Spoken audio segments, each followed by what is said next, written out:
Good morning, students. In our last lecture, we studied new topic, that is paleontology. In that, we saw the definition of paleontology. आता paleontologyची definition काय आपण last लेक्चरला बघितली होती. The branch of geology that deals with the study of fossils is called paleontology. बरोबर आहे? म्हणजे असे branch की ज्याच्यामध्ये फॉसिलचा अभ्यास केला जातो त्याला पॅलेंटॉलॉजी म्हणतात. Now next, what is fossil? Fossil म्हणजे काय? The remains of plants and animals which are preserved under the rock are called fossils. म्हणजे काय? Remains of plants and animals which are preserved or buried म्हणायचं म्हणजे गाडले जातात. रॉकचं layering होत असतं किंवा डिपॉझिशन होत असतं त्यावेळेला रिमेन्स ऑफ प्लांट्स आणि ॲनिमल्स ज्यावेळेला प्रिझर्व होतात, गाडले जातात त्या रॉकखाली, त्यावेळेला त्याला काय म्हणतात? फॉसिल्स म्हणतात. We already studied in our last lecture. Now next one, types of fossils. There are three types of fossils: megafossils, microfossils and ichnofossils. मेगाफॉसिल्स म्हणजे काय? जे आपण डोळ्यांनी बघू शकतो ते. मायक्रोफॉसिल्स म्हणजे काय? जे आपण मायक्रोस्कोप खाली स्टडी करतो ते. आणि इक्नोफॉसिल्स म्हणजे काय? Activities of some organisms. म्हणजे एखाद्या ॲनिमलनी त्याचं घर केलं असेल, म्हणजे बरो केलं असेल, होल केलं असेल, किंवा एखादा ॲनिमल त्याच्यातून चालत गेला असेल ती लेअर फॉर्म होत असताना, त्यावेळेला त्याला इक्नोफॉसिल्स म्हणतात. त्याच्यानंतर काय सांगितलेलं आहे? आपण पॉईंट बघितलेला आहे modes of preservation of fossils. म्हणजे हे फॉसिल्स कसे प्रिझर्व होतात ते आपण बघितलेलं आहे.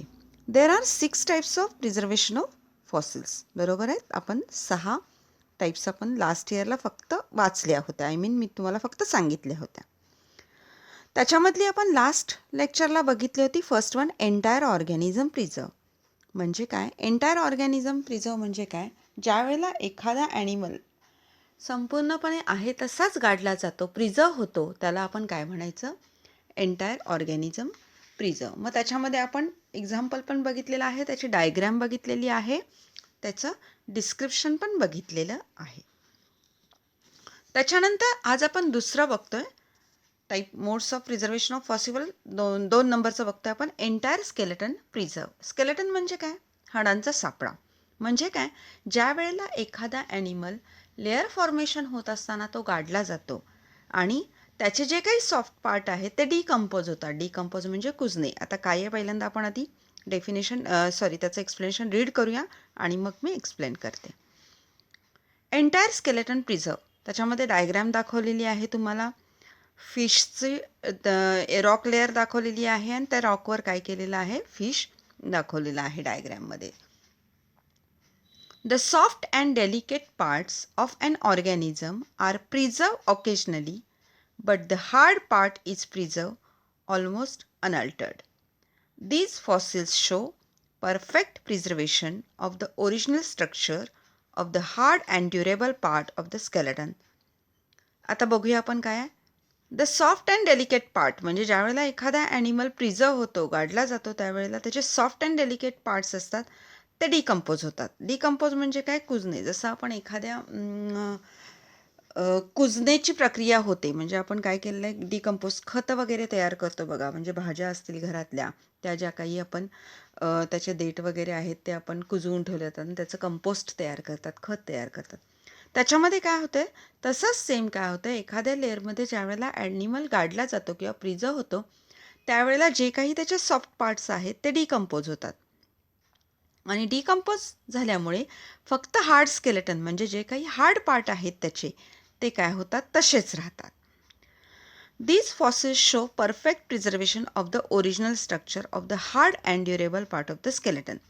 म्हणजे हे जे फॉसिल आहे त्याच्यामध्ये काय होतंय? प्रिझर्वेशन होतं. कशाचं? तर ओरिजिनल स्ट्रक्चर. जे काही एखाद्या ॲनिमलचं ओरिजिनल बॉडी स्ट्रक्चर आहे ते आहे तसंच फॉर्म होतं, दिसतं आपल्याला, म्हणजे क्लिअर दिसतं.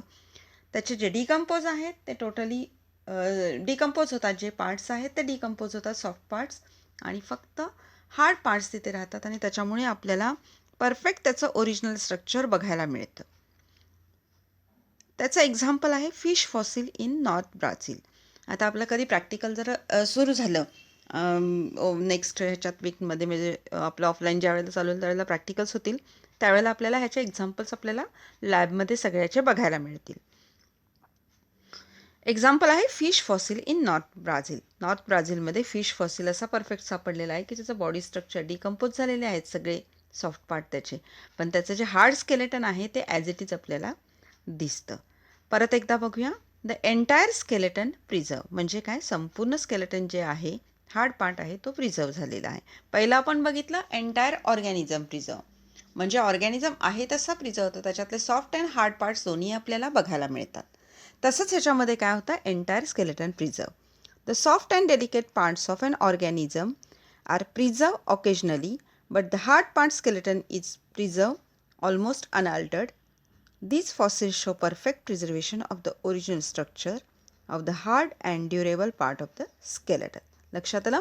फक्त डिफरन्स काय बघायचं आहे, एंटायर ऑर्गॅनिझम स्केलेटनमध्ये की सॉरी एंटायर ऑर्गॅनिझम प्रिझर्वमध्ये काय झालेलं आहे, जो ऑर्गॅनिझम आहे तो आहेच तसा प्रिझर्व झालेला आहे. सॉफ्ट अँड हार्ड पार्ट त्याचे दोन्हीही आपल्याला प्रिझर्व झालेले दिसतात.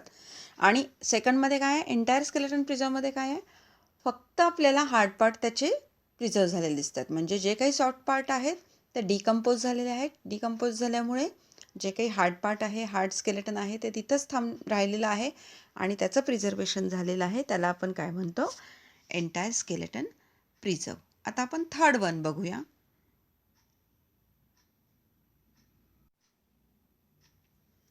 थर्ड वन बघतो आपण पेट्रिफिकेशन. पेट्रिफाईड वूड फॉसिल याचंही एक्झाम्पल आपल्या जिओलॉजी लॅबला आपल्याला बघायला मिळेल. ज्यावेळेला प्रॅक्टिकल चालू होईल त्यावेळेला आपण हेही पेट्रिफिकेशनचं एक्झाम्पल बघू शकतो. पेट्रिफाईड वूड फॉसिल आता काय आहे बघूया. The process of removal and replacement of organic matter by inorganic minerals. बघा, the process of removal and replacement. Process कशाची, रिमूव्ह पण होते आणि रिप्लेस पण होते, दोन्ही होती आहे प्रोसेस. पहिल्यांदा रिमूव्ह होते आणि नंतर त्या ठिकाणी रिप्लेस होती आहे. The process of removal and replacement of organism matter by inorganic mineral. बरोबर आहे. ऑर्गॅनिक मॅटरचं कन्वर्ट काय होतं आहे, इनऑर्गॅनिक मिनरलमध्ये. म्हणजे लक्षात राहा, रिमूव्ह काय होतं आहे, ऑर्गॅनिक मॅटर, आणि रिप्लेसमेंट त्याच्या ठिकाणी काय होते, इनऑर्गॅनिक मिनरलची होती. Thereby converting the material into rock is known as petrification.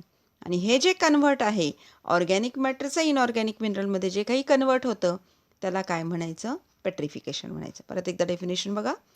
The process of removal and replacement of organic matter by inorganic mineral thereby converting the material into rock. हे जे काही material आहे ते convert रॉकमध्ये होतं म्हणून त्याला petrification म्हणतात. म्हणजे दिसताना आपल्याला तो झाडाचा बुंधा दिसतो. ज्या वेळेला आपण बघायला जातो त्यावेळेला झाडाचा बुंधा पण दिसतो आपल्याला, पण it is converted into hard rock. कशामुळे, तर रिमूव्हल आणि रिप्लेसमेंट होते त्याची. लक्षात आलं. त्याच्यानंतर in this process the replacement takes place molecule by molecule. ह्या प्रोसेसमध्ये काय होतं, जे काही चेंजेस आहेत, रिप्लेस जे काही होत असतं ते मॉलिक्यूल बाय मॉलिक्यूल. आपण घरातलाच एक्झाम्पल बघा, ज्यावेळेला आपण दही लावतो दुधामध्ये, ज्यावेळेला दही थोडंसं टाकतो त्यावेळेला ते दही जमत असताना एकदम जमत नाही, ते थोड्या पार्टनी, म्हणजे थोडं जसं वेळ जाईल तसं ते काय होतं, रिप्लेस म्हणजे घट्ट बनत जातं. म्हणजे मॉलिक्यूल बाय मॉलिक्यूल त्याचं कन्वर्ट होतं. तसंच त्याचं एक्झाम्पल एखाद्या घरात जर बुरशी होत असेल तर संपूर्ण त्या पदार्थाला बुरशी होत नाही, कुठेतरी स्टार्टिंग होतं बुरशीचं आणि मग ती बुरशी जी आहे ते कन्वर्ट होत जाते, मॉलिक्यूल बाय मॉलिक्यूल चेंज होत जाते. तसंच सेम काय असतं, in this process replacement takes place molecule by molecule. The most common replacing material is silica, calcite, dolomite and pyrite. आता हे जे काही रिप्लेसिंग मटेरियल आहे ते कॉमन आहे. कुठल्यामध्ये कॉमन आहे, त्याच्यामध्ये सिलिका आहे, कॅल्साइट आहे, डोलोमाइट आहे अँड पायराईट आहे. हे सगळे काय होतं, मटेरियल त्याच्यामध्ये जे काही आपल्याला सापडतं ते ह्या फॉर्ममध्ये सापडतं. त्याच्यामध्ये सिलिका आहे, कॅल्साइट आहे, डोलोमाइट आहे अँड पायराईट आहे. At the end of this replacement the organism gets fossilized into hard rock. आणि मग हे सगळं कन्वर्ट झाल्यामुळे काय होतं, त्याची रिप्लेसमेंट जी काही ऑर्गॅनिझमची रिप्लेसमेंट आहे ती फॉसिलाइज्ड होते इन टू हार्ड रॉक. त्याचं कन्वर्ट कशामध्ये होतं, हार्ड रॉकमध्ये होतं. Example, Akal wood fossil park Rajasthan, national fossil wood park Sathanur in Tamil Nadu आणि petrified wood near Chandrapur Maharashtra. आपल्याला एकच एक्झाम्पल लिहायचं आहे, तुम्ही लास्टचं लिहिलं तरी चालेल. पेट्रिफाईड वूड नियर चंद्रपूर महाराष्ट्र. हे लक्षात राहण्यासारखं पण आहे. सो पेट्रिफिकेशन ज्या वेळेला 2 मार्कला येईल त्यावेळेला तुम्हाला त्याची डायग्राम काढलेली दिसली पाहिजे, त्याचं डिस्क्रिप्शन पाहिजे आणि त्याच्यानंतर त्याचं पेट्रिफाईड वूड म्हणजे एक्झाम्पल मस्ट आहे. तुम्हाला एक्झाम्पल द्यावं लागेल. ठीक आहे, त्याच्यासाठी सुद्धा अर्धा मार्क असतो, डायग्रामला अर्धा मार्क असतो आणि डिस्क्रिप्शनला 1 मार्क असतो. अशा तऱ्हेनं पेट्रिफिकेशन आपण परत एकदा बघूया. The process of removal and replacement of organic matter by inorganic mineral thereby converting the material into rock is known as petrification. In this process, the replacement takes place molecule by molecule. The most common replacing material is silica, calcite, dolomite and pyrite. At the end of this replacement, the organism gets fossilized into a hard rock. आणि त्याचं example आपण एकच लास्टचं बघूया, पेट्रिफाईड wood near Chandrapur Maharashtra. त्याच्यानंतर आपण 4th one बघतो, कार्बोनायझेशन. आता कार्बोनायझेशन म्हणजे काय, त्याच्यातच त्या शब्दातच त्याचं तुम्हाला डिस्क्रिप्शन लक्षात येईल की कार्बोनायझेशन म्हणजे काय, कार्बनमध्ये कन्व्हर्ट होणे. आता बघूया ते कसं होतं. In this process the organism decompose by losing nitrogen, oxygen and volatiles are buried in sediments. म्हणजे ज्या वेळेला एखादा ऑर्गॅनिझम सेडिमेंट्समध्ये बरीड म्हणजे गाडला जातो त्यावेळेला ते डिकम्पोज होतं आणि डिकम्पोज झाल्यामुळे काय होतं, त्याच्यातला नायट्रोजन असेल, ऑक्सिजन असेल किंवा व्होलॅटाईल असेल तर ते सगळे काय होतात, रिमूव्ह होतात. लक्षात आलं, म्हणजे निघून जातात. बघा परत एकदा. In this process the organism decomposes by losing nitrogen, oxygen and volatiles are buried in sediments. As a result the organism becomes enrich in carbon. मग त्याच्यामुळे काय होतं, त्याच्यातला नायट्रोजन, ऑक्सिजन आणि व्होलॅटाईल्स गॅसेस गेल्यामुळे त्याच्यामुळे काय होतं, त्याचं टोटली कन्व्हर्टेड कशामध्ये होतं, तो कार्बनमध्ये होतं. म्हणजे त्याच्यामध्ये कार्बनचं प्रमाण आपल्याला जास्त मिळतं. And hence the term carbonisation. आणि त्याच्यामुळे त्याला टर्म काय पडलेली आहे, कार्बोनायझेशन किंवा हेन्स द टर्म कार्बोनिफिकेशन. ठीक आहे. Organisms like gastropetals and plant fossils from the Gondwana are preserve in carbonise fossil. आता ह्याच्यातलं एक्झाम्पल काय दाखवलेलं आहे, plants fossil from Gondwana are preserve in carbonised fossil. म्हणजे जे काही गोंडवाना, आता गोंडवाना म्हणजे काय, जिओलॉजिकल टाईमस्केल म्हणून आहे. म्हणजे त्याच्यामध्ये फॉर एक्झाम्पल आपण डायनासॉरची निर्मिती कधी झाली किंवा तो कुठल्या वर्षी होता, पूर्वी असं साल नव्हतं. 1920 किंवा 1921, आपण आता 2021 म्हणतो, 2020 म्हणतो. तर त्यावेळेला काय केलं होतं, जे काही नेचरमध्ये फ्लावर्स असतील किंवा प्लांट्स असतील त्यांचे जनरेशन किंवा इव्हॉल्युशन झालं त्यावेळेला ते काय केलेलं आहे, एक टाईम टेबल तयार केलेलं आहे, त्याला जिओलॉजिकल स्केल म्हणतात. त्या ज्या टाईम स्केलप्रमाणे गोंडवाना हा जो पिरियड आहे त्याच्यामध्ये जे काही फॉसिल्स फॉर्म झालेले आहेत, प्लांट फॉसिल्स जे आपल्याला मिळाले त्याला आपण त्या पिरियडमधले कार्बोनाइज फॉसिल किंवा प्लांट फॉसिल्स जे काय असेल ते त्याला आपण कार्बोनाइज फॉसिल्स असं म्हणतो. म्हणजे ह्याच्यातलं एक्झाम्पल घ्यायला गेलं तर फक्त organisms like gastropetals and plant fossils from the Gondwana are preserve in carbonised fossil. एवढं लिहिलं तरी चालतं आहे आपल्याला. Plant fossil from Gondwana are preserve in carbonised fossil. लक्षात आलं. म्हणजे त्याचं एक्झाम्पल तुम्ही एवढं लिहिलं तरी चालेल. ह्याला डायग्राम नाही आहे, डिस्क्रिप्शन थोडंसं आहे त्याला आणि एक्झाम्पल लिहावे लागेल. परत एकदा आपण बघूया carbonisation. In this process the organism decompose by losing nitrogen, oxygen and volatiles are buried in sediments. As a result the organisms becomes enriched in carbon and hence the term carbonification. Organism like grapetales and plant fossils from Gondwana are preserved in carbonized fossil. अशा तऱ्हेने आपण त्याचं description बघितलं. त्याच्यानंतर diagram ह्याला नाही आहे आपल्याला, एक्झाम्पल बघितलेलं आहे.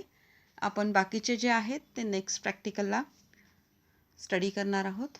थँक्यू.